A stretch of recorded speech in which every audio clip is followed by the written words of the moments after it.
For millions of Americans, summer has only just begun, but it's already been a scorching season with little relief from the heat. Several states across the country have seen little to no rain in recent months. As a result, water levels have reached an all-time low. In the West especially, officials are worried about the dwindling water supply and the increased risk of massive wildfires with so much dry foliage across the region.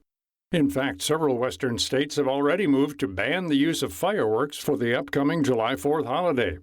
It's true that drought is not a new problem in the West. However, the situation has escalated in recent years. Nevada is in such dire need that the state recently banned the watering of all non-functional grass. Experts say that Lake Mead, the reservoir formed by the Hoover Dam on the Colorado River, is at the lowest levels ever recorded. Together, Lake Mead and the Hoover Dam provide water and generate electricity for millions of residents across Arizona, California, and Nevada. It's a particularly bad year in the West. The Colorado is ground zero for really some tough times ahead, but the Klamath River Basin and others are about as dire. The amount of precipitation is at historic lows. The reservoirs were already at pretty low levels because this is the 20th year of drought in the West. That's Dr. Robert Glennon, a Regents Professor of Law and Public Policy at the University of Arizona College of Law. He spent much of his career studying water policy, including water sustainability and planning. Glennon says we're reaching a tipping point where we can no longer sustain this level of consumption under our current infrastructure. We Americans are spoiled. We wake up in the morning, we turn on the tap, and out comes as much water as we want for less than we pay for cell phone service or cable television. Many of us think of water as infinite, like the air, when in fact it's quite finite and exhaustible. It's easy to forget how much we rely on water every day. Most Americans simply turn on a faucet and see an endless supply of fresh, clean water pouring out. But if the tap runs dry one day, what happens next? Where do people get water from? We're seeing that the usual sources of water, diverting water from a watercourse, river or stream, building a dam, or drilling a well, are no longer viable because our rivers are already hammered from huge diversions. There are very few dam sites that are worthy of even consideration. Most of our Western rivers have been dammed repeatedly. Why build yet another dam when the dams that already exist don't fill? Glennon says that the water equation just doesn't add up. Right now, we have a fixed supply in many states, but few restrictions on access to this public resource. Think of our water supply as a giant milkshake glass, and think of each demand for water as a straw. What the laws in most Western states, and not just Western states, permits is a limitless number of straws in the same glass. That is utterly unsustainable. It epitomizes what economists call the tragedy of the commons. Water is a public resource. It's owned by the government. It's not owned by individuals. Individuals get rights to use the water, but it's a public resource, but there's limitless access to it. Glennon notes that states that have been dealing with record water shortages have put some contingency plans in place. Many of these strategies involve water exchanges, which in simple terms means the transfer of water from low-value uses to high-value. When you peel back the layer of the onion, what you find is every one of them involves one party paying another party to use less water. Now, I've long been an advocate for using market transfers to move water from lower value to higher value uses, mindful, of course, of the environment. One example that Glennon uses is a water exchange that took place between the Metropolitan Water District of Southern California and local alfalfa farmers. Farmers could put as many as 29% of the acres of their farms into this program, for which they would be paid the equivalent of the market value of the lands. But they didn't lose title to the lands. This was just for joining the program. And then in any year when MWD needed water, farmers would receive a premium that exceeded what they could make by growing alfalfa. It was wildly popular with the farmers. I mean, gosh, the big bad city of LA was paying them the value of their property, but they kept their property. And then when LA needed the water, they were paying them more than they would have gotten had they grown alfalfa. So a lot of water in the United States is used to grow crops like alfalfa that have a very low value. And one of the things that we're seeing happening is that there's a movement of water through voluntary market-based transactions between willing seller and willing buyer. In the West, Glennon highlights that 80% of all water use comes from agricultural farming. Municipal and residential water use accounts for just 8% of the pie. Why is this water consumption so high in the farming sector? Part of the problem is that around half of all farmers in the U.S. use the flood irrigation method to grow crops. As the term implies, they literally just flood their lands. It's very inefficient, lots of water lost to evaporation. There are better ways to do this, including subsurface drip irrigation. But that system is incredibly expensive. But for the cities, it's just a rounding error. So let's have the cities fund agricultural modernization of the water infrastructure. That way the farmers can continue to do what they do well, do so beautifully, which is to produce food for the rest of us, and the cities can get a little bit of the water that's conserved. At the end of the day, every drop of water that's conserved increases the supply in reservoirs, wells, and other sources. While residential use accounts for just 8% of consumption, there are steps that each person can take to keep lowering this number.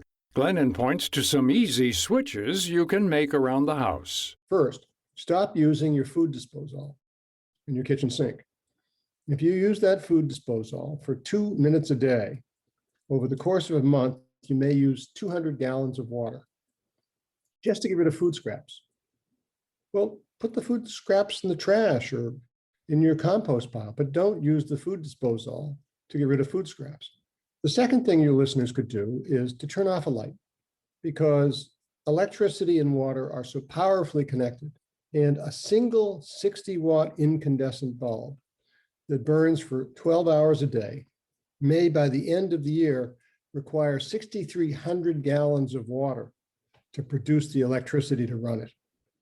So turn off a light, or better yet, buy an LED light, because LED lights use 1/6 that of incandescent bulbs. Another way the U.S. can increase water supply is by reusing water rather than funneling wastewater back out to sea.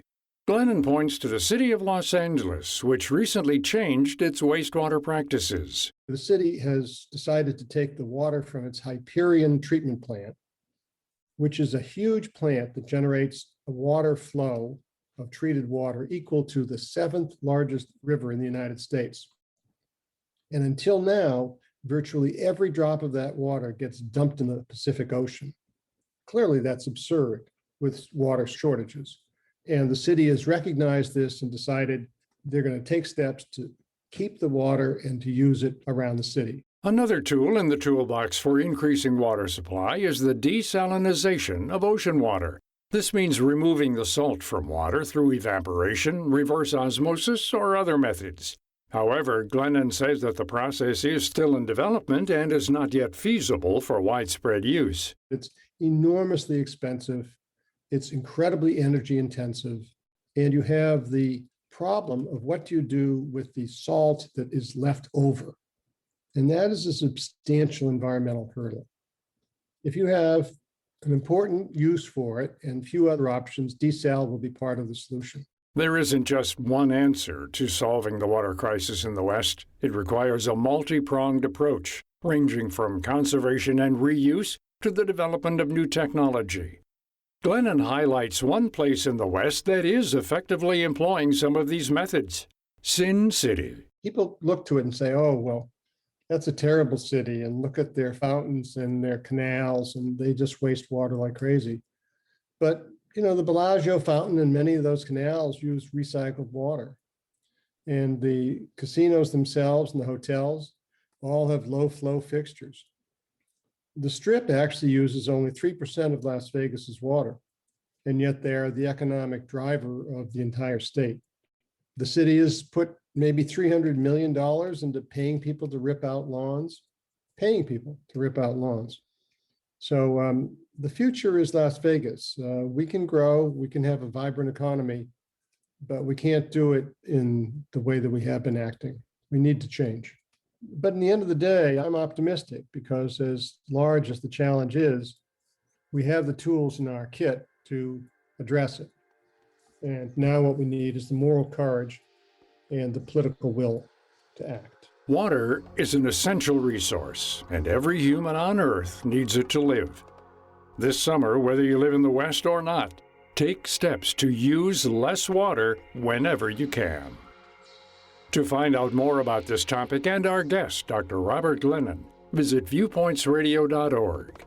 This segment was written and produced by Amira Zaveri. I'm Gary Price.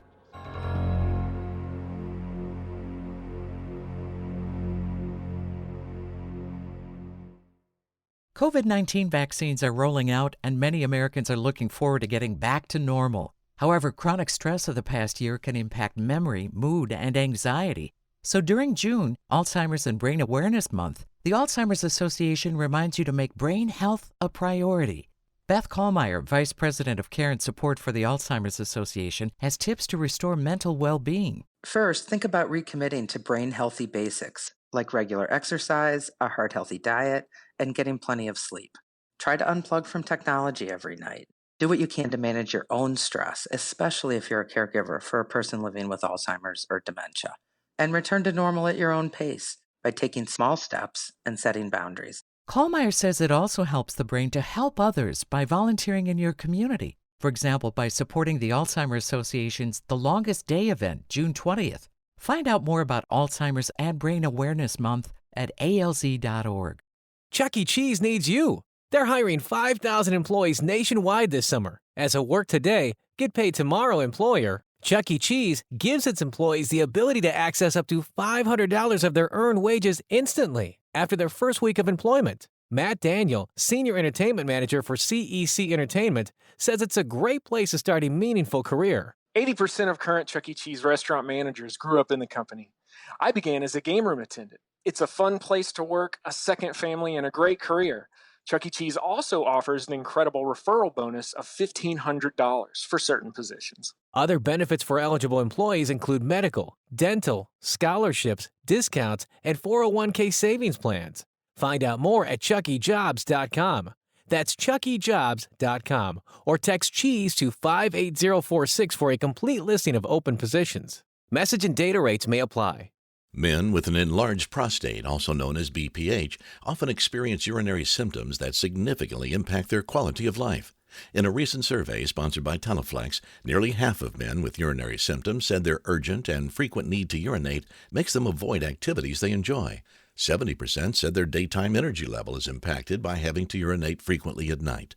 Dr. Greg Ewer of Urology of Virginia. More than 65% of men with BPH in this survey have tried medication for it, but nearly a quarter say it didn't help reduce their need to plan their next bathroom trip. Fortunately, there's a proven option for BPH called the UroLift system that can provide rapid symptom relief while preserving sexual function and can be performed in a doctor's office. Most side effects are mild to moderate. Serious bleeding and infection events are rare. Results may vary. Dr. Ewer is a paid consultant of Teleflex. Visit urolift.com today for a urologist near you and see if the UroLift system procedure is right for you. And that's Viewpoints for this week. Viewpoints is a production of MediaTrax Communications. Follow us on Twitter, Facebook, and Instagram to learn more about upcoming shows. And find a library of past programs on Apple Podcasts, Google Play, and Spotify. Plus, you'll always find previous segments and more information about our guests at viewpointsradio.org. Join us again next week for another edition of Viewpoints. Coming up on Viewpoints. Why should it be the case that somebody who earns $50,000 and has to work hard for it should pay taxes, but somebody who's given $50,000 or $50 million pays no taxes on it? The policies that are only furthering the great wealth imbalance. Then, we really don't value this job, even though it is so important to families and with our aging population. The caregiver crisis in the U.S. I'm Marty Peterson. and I'm Gary Price. These stories in depth on your public affairs magazine, Viewpoints.